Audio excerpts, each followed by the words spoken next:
Address కూడా ఒక్కొక్కరు address కూడా ఉండరు. వీళ్ళ యొక్క డిపాజిట్ గల్లంత పరిస్థితి వస్తుంది. ఎప్పుడు కూడా ప్రజల్ని ఇంత టేక్ ఇట్ ఫర్ గ్రాంటెడ్ తీసుకోవడం చాలా దుర్మార్గం, ఇది నీచం. నీకు ఒక బాధ్యత అప్పచెప్పారు. ప్రభుత్వం అనేది ఒక ట్రస్టీగా వ్యవహరించాలి. ప్రభుత్వం అనేది ఒక పవిత్రంగా భావించాలి.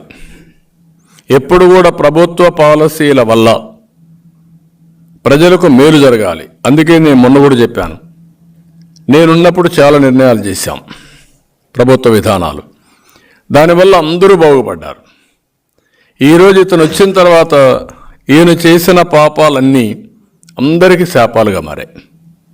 ఒక కులం లేదు, ఒక మతం లేదు, ఒక ప్రాంతం లేదు, ఒక పార్టీ లేదు, అందరూ నాశనం అయిపోయే పరిస్థితికి వచ్చారు. అందుకే రేపు జరిగే ఎన్నికలు ఒక హిస్టారికల్ ఎలక్షన్స్. 5 కోట్ల ప్రజలు వర్సెస్ సైకో జగన్. ఇది మనం గుర్తుపెట్టుకోవాల్సిన అవసరం ఉంది. ఈరోజు ఇది నా ఎలక్షన్ కాదు, లేకుంటే ఒక తెలుగుదేశం పార్టీ ఎలక్షన్ కాదు, లేకుంటే తెలుగుదేశం పార్టీ జనసేన పొత్తు పెట్టుకున్నాం కాబట్టి మా ఇద్దరు ఎలక్షనే కాదు. ప్రతి ఒక్కరి భవిష్యత్తు, రాష్ట్ర భవిష్యత్తు, భావితరాల భవిష్యత్తు కూడా ఈ ఎన్నికలపైన ఆధారపడింది. ఆ విషయం గుర్తుపెట్టుకోవాలి. ఏదో విన్యాసాలేసి నాటకాలేసి ఏదో మేము మార్చేసాం, ఇక్కడ చేసిన పాపాలన్నీ తెలియవు కాబట్టి పక్కనే వేస్తే ఎక్కడికెక్కడికి అషాప్ అయిపోతాయి అనుకుంటే తప్పది. ఇది కరెక్ట్ కాదు.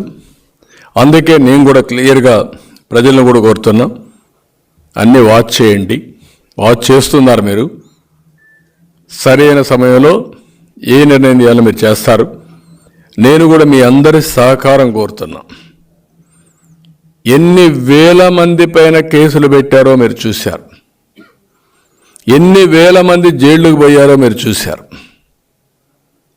ఇప్పుడు కూడా ఎన్ని కేసుల మీద కేసులు పెట్టి ఎక్కడికక్కడ నిన్న కూడా కుప్పని చూస్తే మొన్న కూడా కేసులు పెట్టారు. మళ్ళా అమాయకులు కార్యకర్తలు, ఏమీ తెలియని కార్యకర్తల్ని భయభ్రాంతుల్ని చేయడానికి, టెర్రరైజ్ చేయడానికి కేసులు పెట్టడం, లోపలేయడం, బెయిల్ అనేకుండా చేయడం.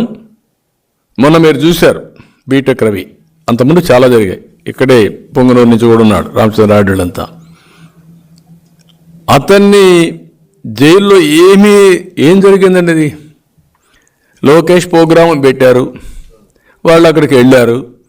వెళ్ళినప్పుడు పోలీసులు మీరు లోపలికి పోవద్దన్నారు. ఏమయ్యా మా లీడర్ వచ్చాడు, అడిగి పోతే మీకేంటని అడిగి వెళ్ళాడు. వెళితే ఏం చేశారు? మళ్ళీ ఏమి సరే ఓకే అన్నారు, వదిలేశారు. కేసు పెట్టారు. కేసు పెడితే వాడు ఎస్ఐ అనే వ్యక్తి కొట్టినట్టు ఒక ఇది పెట్టాడు. ట్రీట్మెంట్ తీసుకున్న డాక్టర్ ఆ రోజు డ్యూటీలో లేడు.